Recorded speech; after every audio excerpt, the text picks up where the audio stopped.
Of course, we all know this past weekend, the Winter Games began in Italy, and it is perfect timing for one two-time Olympian from the U.S. sailing team to not only be on the cover of St. Pete Life, but to be back on our show to talk about the excitement that the Games brings to not only the fans, but to the athletes themselves. Oh, that is right. And our resident Olympian who's training for the Summer Games in 2028, I might add, we've got to put that out there as well, Lara Dallman Weiss. So happy to have you with us, Lara. Thanks so much for being here. Of course, it's an honor. I was going to say, go ahead. No, it is such an exciting time. Yeah. And it's fun to watch the Winter Games and watch the Olympians and wonder, like, what does that even feel like? It's something we can only imagine ourselves, but you know what it feels like. Totally. I mean, the opening ceremonies are tonight, and so I've just been running around all week, so excited. You know, their adrenaline is through the roof right now, and they're just seeing them getting it fitted with all the Ralph Lauren and Nike gear and just coming together, and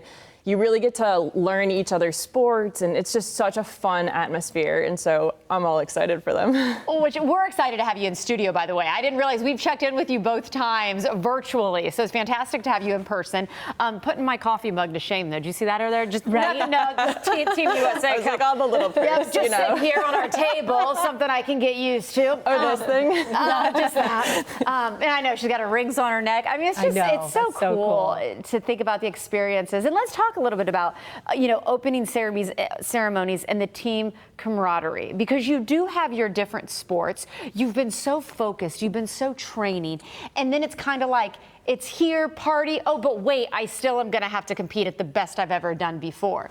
Did you feel like you had to kind of weigh that out with soaking it all up and yet being focused? It's everything at once, totally. Yeah. And you're used to going into competition and locking in. And so I have different tools that lock me in, like a playlist and, different things, like I hear my coach's voice, and there's moments when it's time, but you really have to set aside the moments to realize how big it is. And I think especially Team USA makes you feel so special, just like with everything they put you in and all of the welcoming experiences, like you have to soak that up. And so just, it's just so special to see other athletes. And there's these, for me, it was like LeBron and all these female basketball players I loved meeting and getting a picture with. But then there's other athletes you're just like casually waiting next to in the line to get into the opening ceremony. What's your sport? What do you do when you compete? And then you watch them later and you're like, I know them. They're my new friend. Well, you're kind of giving me the backstory or the background details, behind the scene details that I'm curious about. But elaborate on that just a little bit if you can, as far as the Olympic Village goes. What is that like? I mean, we always hear about the Olympic Village, but what is that village really like? It's really, I was listening to one of the first-time Olympians last night talk about going to the dining hall, and that's really when you see it all, because you're just there for a meal, and then all of a sudden you see just like every different country in all of their different clothing, and everyone's kind of like matching in their different, whatever uniforms, and it's just, you realize the magnitude of what it is and what the Olympics is, and it's just everyone coming together to be their best for sport.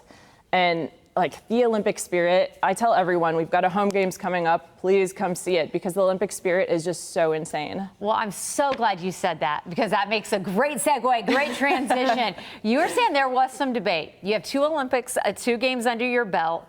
You were hoping, didn't know if you were going to go for the 3rd, and you've made the decision. You were telling me before we got started, a lot had to do with the fact that it is here. Why is that? Take me into all of the ups and downs of that decision. Sure. When you finish an Olympics, it is such a high mountain that you just climbed. You are so exhausted. And for me, I've gone to 2 games now. I am getting older. And so there's all these questions about what do you want for the rest of your career? Do you want to start a family? Like all of those hard questions. And so I sat down with a sports psychologist and we went through the life values and we went through all of these different questions and what do I really want? And ultimately, my fire is still burning. Yeah. And then I actually coached some junior sailors at what'll be the Olympic venue. And it was such a beautiful day. Big Bear Mountain Range came out, and I just saw these kids playing in these perfect waves, and was like, I have to do it. There's no way I'm going to pass that up. Gosh, I love how you explained that, and I'm big into age shouldn't hold us back from doing anything. So I love your spirit, and just the analysis that went into it is incredible. I do, and I have to say too, your mind is even sharper, yours in particular. The older you've done this 2 other times, imagine what value that will bring, and you're still in great shape. Okay, but my question for you, Eckerd commencement, that's coming up. What do you want to impart on these kids on the future? Well, it's funny when I give speeches, my preparation is like, there's a part where I have an iPhone's notes list going, and so I've got all the like quotes I want to do. I start preparing really early, but there's this organic part that I really want to connect with some of the athletes and some of the seniors. And so I have been reaching out to some of the seniors to see like where they're at and really try to put myself in their shoes. But then thinking back, like it's been 15 years now. So what have I learned in that time? So it's going to be a blend of like really preparing, giving life lessons, but also connecting back to Sounds like everyone a great there. blend. Thank you for coming on The Blend. We appreciate it. Yeah, of course. So great to see you. Best of luck to you. Thank you.